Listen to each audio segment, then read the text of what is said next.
Hi, I'm Maria Sevilla, and this is the third exercise that we're going to do with the small ball, small kind of deflated ball. This is going to be side lying. So the other videos included lying on your back with it underneath your pelvis, and the second video was underneath your mid-back. So this is the third one. We're going to lie on our side. And in order to do this, you're going to take the ball, and you're going to place it underneath your waist, and you're going to come down onto your side like this. Okay? I also have a pillow or bolster underneath my foot to help support my leg. My bottom arm is going to bend underneath this pillow here. So you can use just a small pillow for your head and maybe a larger bed pillow for your foot down here at the leg. So right here you can see I get a little bit more length through my top side because the ball is pushing up. So it's helping support my underside, so that waist right there, okay? You have a nice stretch through your waistline and the leg is long. The reason why I have the bolster underneath the foot is if my foot was all the way down, it could feel like a little bit too much pulling on that pelvis, and I want it to be supported.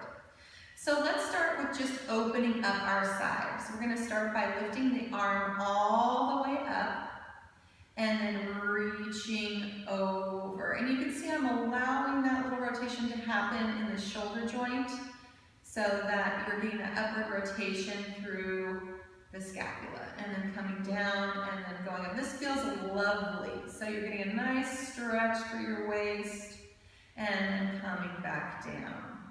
Okay, we're gonna do 3 more of these. As you just take that inhale up into the side and then exhale. Coming back down. Inhale.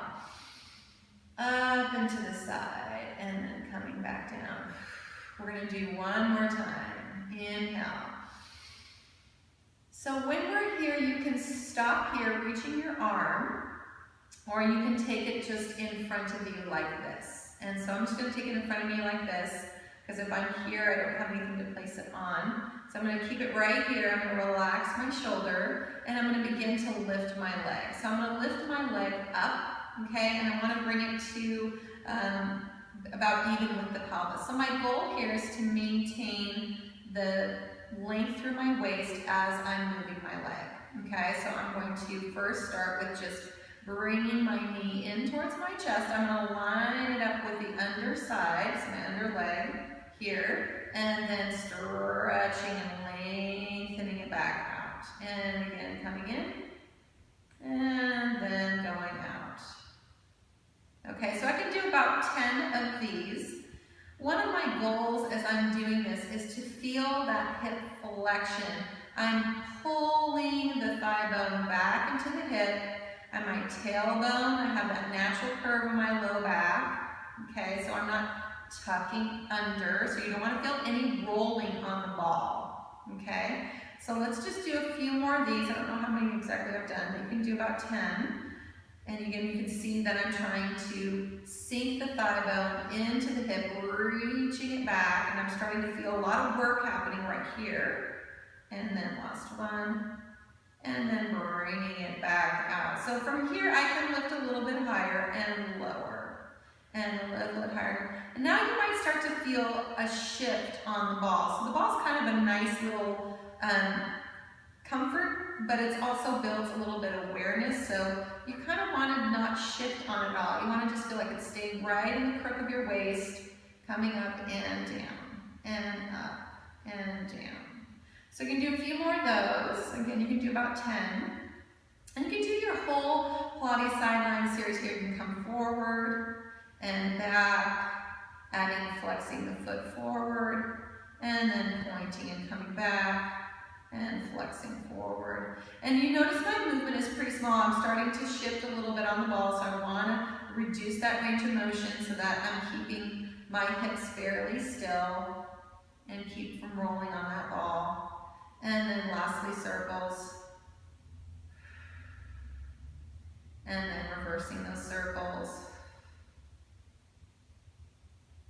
I'm going to rest it back down and relax. Again, lifting my arm all the way up. Breathing up into the side, getting a nice deep stretch. You have the option of doing that whole series with this top arm lengthened. If you do that whole series with that top arm lengthened, no, it will be more challenging. And as you do it, you will feel more length through your waist, okay? So you can go through that whole series again if you want to try doing it again with the arm reaching. This really challenges your waistline here. And you have to think about moving just from the hip. And no rolling or rocking on the ball. And you want to also think about moving here and not from the back. So if you start to feel your back really tightening, relax the leg back down, maybe bring the arm back in, which is a little bit easier, and again, try again moving from that hip here, okay? And then once we're done, we can gently roll onto our back, and then we would just roll and do the same thing on the other side. So that's it.